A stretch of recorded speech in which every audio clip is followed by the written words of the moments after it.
Hey there, it's me, Mr. Newberger. Welcome to Week in Review, a new segment that I've started doing on Mr. Newberger's AI Funnies, where I, at the end of the week, will go through some of the videos that I posted for the week. Maybe give you a little behind the scenes, what makes Mr. Newberger's machinery tick. That was weird. So, let's start with Monday. We started Monday with a very special episode of Sherlock Trump And the case of the Epstein list. Not sure if you know this, but this was a sequel of sorts. A while back, I did Sherlock Holmes in the case of the foul flu, where Donald Trump and RFK Jr. were the dynamic duo of Holmes and Watson. And I had Pete Hegseth as the Scotland Yard, and they were investigating the death of mass amounts of chickens. I don't expect everyone here to watch every single video I do, but if you hadn't seen that, you might have thought this was the first time I was doing a Sherlock Holmes parody. I happen to be a little bit of a Sherlock Holmes nerd. As a matter of fact, my bar mitzvah theme was Sherlock Holmes. Yeah, you were about to call me a nerd and then you saw the Kahlua. I get it.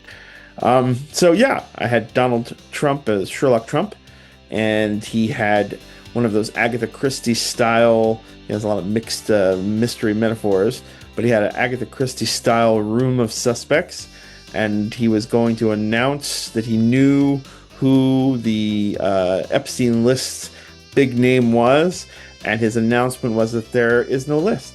So life imitating art and art imitating life. Well, just art imitating life there. But yeah, and then, of course, I decided that it would be fun to imagine what the missing minute was from the jail cell footage, security cam of Epstein's cell. And that, I think, may be the most fun part of the video. It's actually just really cool AI to, throw Trump in the mix, walking around with a rope. So yeah, that was my Sherlock Holmes Monday. People seem to like that one. Probably will do some more Sherlock Trump in the future. Which brings me to Tuesday. We had a nice song on Tuesday, yeah? We had Cruz Flees Over Here, Cruz Flees Over There. This was supposed to be a kind of funicula type Italian song that played on Ted Cruz's untimely vacation. He seems to always be on vacation when a disaster hits Texas.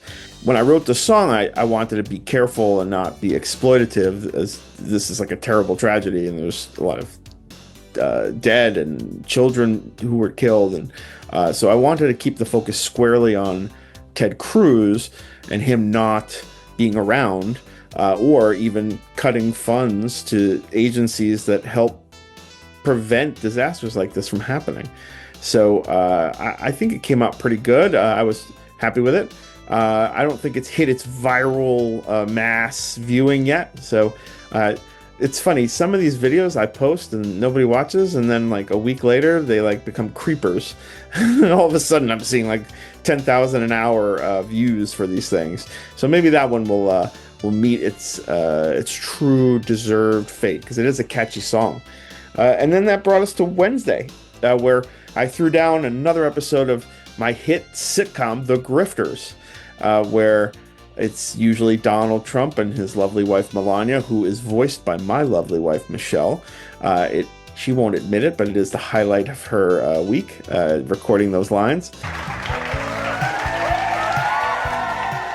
Hello? I'm here to comfort people of Texas. And it's funny, my cat Cannoli always will follow Michelle everywhere. And when she comes into my office to record her lines, he comes in as well. And we have to work around his meows, because every time she does her line, Cannoli goes, meow.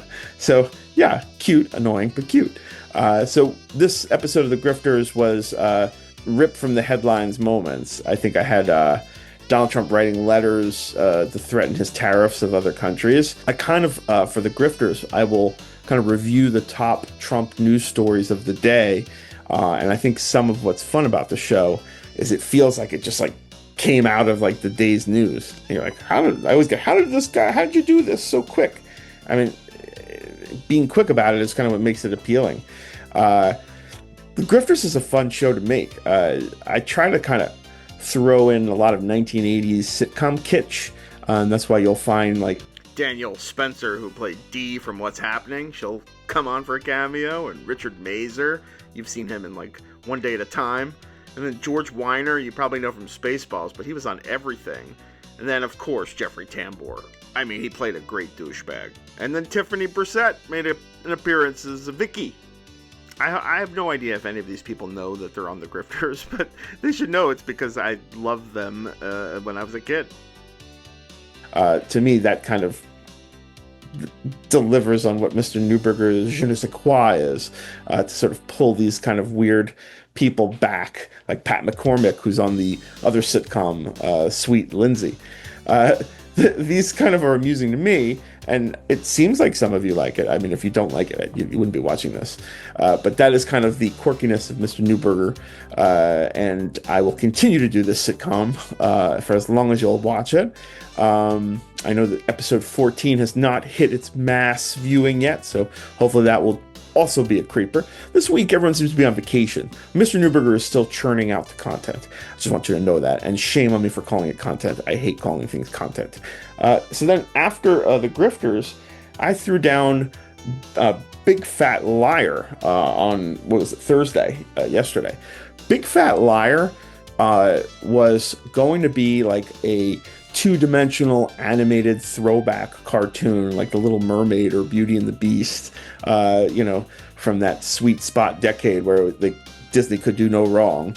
And for some reason, the AI programs I'm using were struggling to create 2D animation. They kept throwing me kind of like the more three-dimensional Pixar stuff. Coco, this kind of like well-designed 3D cartoon images. So I struggled for a while trying to get it to just make a 2D image. I even uploaded an image of Belle from Beauty and the Beast and tried to all right, have her take off the Belle outfit, put on a teacher's outfit, and go into a classroom. But it just wanted to keep showing Belle reading from her book.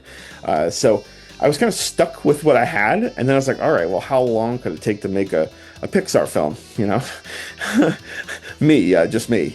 People always say, well, great work to you and your team. It's just this one guy I'm doofing around in the morning on my computer.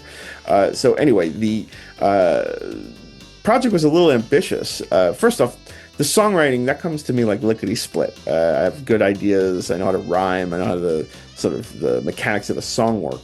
And I knew that I wanted it to be like either a Angela Lansbury or a Julie Andrews kind of vibe to the singing, and it morphed into one of these Disney princess songs.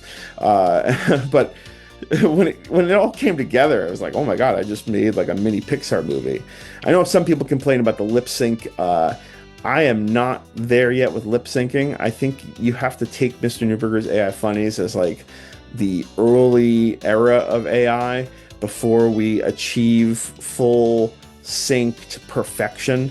I kind of enjoy some of the imperfections, like for example, I think I had a clip of RFK throwing away a box of measles vaccines that you literally just saw, and it spells vaccines with two eyes, and I know that's that would really annoy perfectionists, but for me it's kind of like a nod to the fact that AI is still not perfect. So there are some AI imperfections in the videos I do, and I kind of let them be. I'll fix stuff if it's annoyingly bad and all that, but that stuff I kind of let fly. But in terms of the lip sync, at some point in the near future that will change. So I try to do kind of creative ways around it, mostly with narration or cutaway shots, but sometimes I just can't avoid it. So I do my best. So yeah, we had a little bit of a Disney song. That song too, I think deserves a lot more eyeballs. I'm hoping that you'll be treated to it in this video, and that will inspire others to kind of go back and look at the full thing. Because I'm going to throw a little clippy poo in every case in this video. And then for sure today was the Jesse Waters ad for his new water line, and that came from a clip I saw of him last night on Mediaite, where he was being a total douchebag about these ice raids, saying I want to see them banging heads together and not be so nice. I mean, we're watching masked agents terrorize people around the country, like former neighbors, not just criminals, but like people who are here undocumented. Yeah, that's against the law. But the guy who's like lived here for 50 years and came from Cuba without a documentation, I think they could, go a little easier on him than they would like someone who just robbed a bank. But these morons are like delighting in the cruel mistreatment of people. Like even with that alligator prison they built, alligator Alcatraz, it's like I see them on TV saying, "Oh, isn't this great? They have mosquito bites." Like, yeah, well, tough luck, baby. It's like, what? Like, you inhumane bastards. This is what the Nazis did. They put people in concentration camps and they didn't care about humanity and dignity. We're not evil, so let's not become evil. So my Waters ad was a direct response to him just being a giant douche who deserved some shade, and that's what I delivered. He's always saying what's manly and what's not manly, and this guy doesn't know manly. I mean, he's like a blow-dried idiot, a himbo who sits on the Fox News anchor desk after getting cakes of makeup on, talking about what's manly. I mean, I don't call myself like Macho Man Randy Savage over here, but at least I'm not wearing like caked on makeup like that poof and trying to claim that I'm Mr. Man. I'm not, nor is he. So anyway, so that was the week. Mr. Newberger hopes that you will watch over the weekend and come back and revisit some of these videos if you missed them. But I sure do love making them for you, and it is great to see this channel growing. So let's keep it up.